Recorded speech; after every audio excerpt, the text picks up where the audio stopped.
Part 2, From the Eyes of the Wife. To you, the man who never came back, my love, I've read your letter. Not once, but hundreds of times. Each night, after our child has fallen asleep and the house falls silent, I sit alone under the soft, flickering oil lamp and unfold the paper that carries your last words. The letter arrived on a cold winter afternoon. A young soldier stood at our gate, eyes swollen red. He handed me the envelope, then whispered, "Ma'am." He didn't make it. Then he turned and left, as if afraid to stay in a place filled with so much quiet grief. I didn't faint. I didn't scream, I just held the letter tightly in both hands, opened it with trembling fingers, and read it like the words would disappear if I blinked. The wooden table. And the silent cry. I sat at the old wooden table where you used to read the newspaper every morning. It's worn now, the corners chipped, and the wall behind it cracked from the bombs that once shook our village. I read your letter under the dim yellow light, and for the first time since you left, I cried. Not loudly, but like someone bleeding from the soul. Your words felt like breath on my neck, a whisper in the wind, a hand resting gently on my shoulder. I wasn't imagining it, I knew it was you. The day our child asked, "Where's Daddy?" Our little one is growing fast, my love. Their eyes look just like yours, deep, bright, and full of questions that tear at my heart. One afternoon, they held your black and white photo and asked, "Mama, where is Daddy? Why do my friends have their fathers pick them up, carry them, play with them, and I don't?"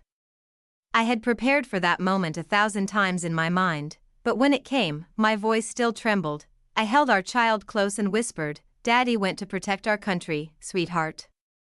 He's a hero. And he loves you more than anything in this world." There was a quiet pause, and then they said, "Can I draw Daddy tomorrow?" I'll draw a man wearing a helmet, holding me in his arms. Did you hear that, my love? Our child misses you, in the purest way a child can, and I still see you in every word they say, in every little step they take. Alone on your first Memorial Day. It rained heavily that day, your first memorial. The whole village came in silence. No one said much. They just placed incense sticks down and gave me the kind of look that holds more sorrow than words ever could. I didn't cry anymore, my love. I prepared a simple meal, your favorite, a bowl of wild vegetable soup, and braised fish just the way you liked. I lit 3 incense sticks, bowed my head, and whispered, "Come home for dinner, my love. The house is still here. We're still waiting." Through the curling smoke, I thought I saw you, sitting at the table, smiling, your eyes gentle as always. Life goes on, but forgetting is never part of it. After the war, our village began to breathe again. A new bridge was built across the river. A small school now stands where the ruins once were. I found work. I raised our child. It was hard, but I never once thought of giving up, because you didn't give up, even when death was at your doorstep. They say, time heals all wounds.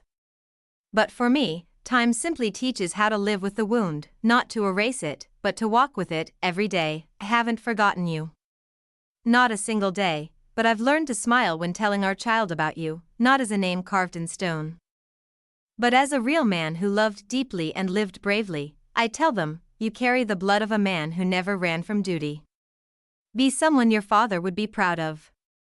If you could see us now, if somehow you could see us now, I know you'd smile. Our child studies hard. They love books.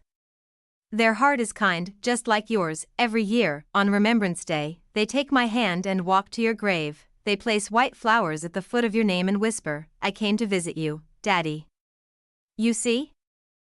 You never truly left. You live on, in memory, in my heart, and in the eyes of the child we dreamed of raising together. And if I could choose again, if life offered me a second chance, even knowing how it would end, I would still choose to love you. I would still wave goodbye to you through tears. I would still hold your last letter like a sacred treasure, and I would still wait, for as long as it takes, because there are some loves that don't need a happy ending to last a lifetime. Forever yours.